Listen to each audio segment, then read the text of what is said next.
বর্তমান সময়ে কারো সাথে অযথা তর্ক করতে যাবেন না। সবাই সব ব্যাপারে খুব জ্ঞানী, মতের অমিল হলেই প্রসঙ্গ ছেড়ে ব্যক্তি আক্রমণ শুরু করে দিবে। তাই কেউ যদি বলে জানেন হাতে উঠতে পারে, তর্ক না করে বলে ফেলুন, হ্যাঁ জানি, আজ আমাদের বাসায় ঘরের ছাদে এসে বসেছিল। হ্যালো এভরিওয়ান, আসসালামু আলাইকুম। কেমন আছেন সবাই? আশা করছি সবাই ভালো আছে। নতুন একটা ব্লগে সবাইকে আমন্ত্রণ জানাচ্ছি। তো আজকে হচ্ছে ইলিশ মাছ দিয়ে একটু ডাটা দিয়ে খেতে ইচ্ছা করছে, সেটাই রান্না করছি। তো একটা কথা আপনাদের সবাইকে বলি, আজ পর্যন্ত আমার মনে হয় কোনো স্টুডেন্টের মা যুক্তি তর্ক দিয়ে কোনো টিচারের সাথে আজ পর্যন্ত পেরে উঠেছে কিনা আমার সন্দেহ আছে। আমি কিন্তু একদমই পারলাম না।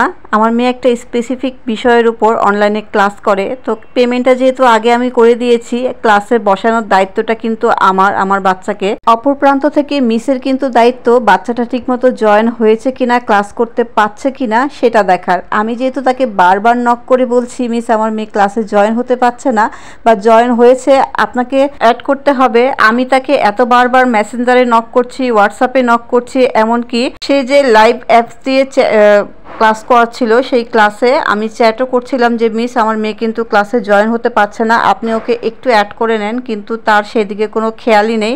সে 55 মিনিট ক্লাস শেষ করে চলে গেল। তারপর যখন আমি হোয়াটসঅ্যাপে নক করলাম তাকে, সে বলে আমি কি করব। তো আপনার করার দায়িত্বটা কি ছিল না? আমার মেয়ে 55টা মিনিট ক্লাসে শুধু সবার কথাই শুনেছে, তার কথাটা সে বলতেই পারে নাই, আপনাকে শোনাতেই পারে নাই। তো এটা কি আমার মেয়ের দোষ? তারপর আমি ভেবেছিলাম হয়তো আমি অ্যাপসের সেটিংসে কোনো কিছু ওলটপালট করেছি, যার কারণ হচ্ছে আমার মেয়েকে সে অ্যাড করতে পারে নাই। যাই হোক, আমি অ্যাপসের সম্পূর্ণ সেটিংস চেঞ্জ করে ঠিক করে দেখি যে না, আমার কোনো সমস্যাই হয় নাই, আমার দিক থেকে কোনো সমস্যা হয় নাই। সমস্যাটা হয়েছিল হয়তো তার দিক থেকে, কিন্তু সেটা সে সলভ করে নাই। তো আমার সারা দিন কালকে মেজাজ খুব খারাপ ছিল, কারণ আমার মেয়ের একটা ক্লাস মিস হয়েছে। একটা ক্লাস মিস হওয়া মানে অনেক কিছু। তো এই জন্য বললাম, আসলে মানুষের সাথে তর্ক করে না পারা যায় না, মাঝে মাঝে ছেড়ে দিতে হয়। মাঝে মাঝে সে যেটা বলে সেটাই মনে হয় ঠিক বলে নিতে হয়। তো আজকে আমি একটু বাইরে গিয়েছিলাম, রান্নাবান্না শেষে একটু বাজার করলাম। বাজার করে আমার মেয়ে জোর করে আমাকে বেস্ট বাইতে নিয়ে গিয়ে একটা খেলনা কিনলো। আমি তাকে বারবার বলছিলাম একটা খেলনাই কিনতে হবে, কিন্তু সে আমার সাথে তর্ক করেই যাচ্ছে। তো তার সাথেও আর তর্ক করলাম না, কারণ আজকে তর্কে আমি কারোর সাথেই পারবো না। তো তাকে এক প্রকার জোর করে হাত ধরে টেনে বের করে নিয়ে আসছি। একটা খেলনা তো সে নিবেই না।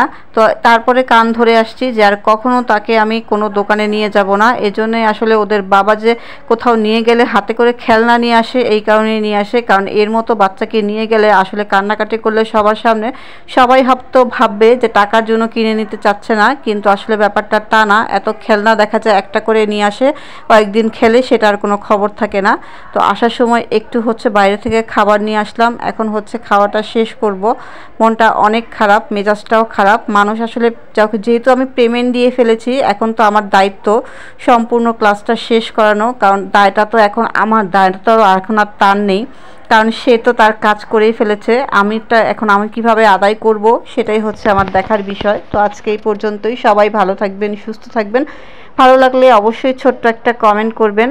আর টিচাররা যারা যদি দেখে থাকেন তাহলে অবশ্যই বলবো, বাচ্চাদেরকে ক্লাস নেওয়ার সময় আপনার দায়িত্ব যে বাচ্চারা ঠিকমতো ক্লাসে জয়েন হতে পেরেছে কিনা, সে পড়াটা ঠিকমতো নিতে পারছে কিনা, বা গার্ডিয়ানদের উপর সব কিছু ছেড়ে না দিয়ে নিজেও একটু দায়িত্ব পালন করেন।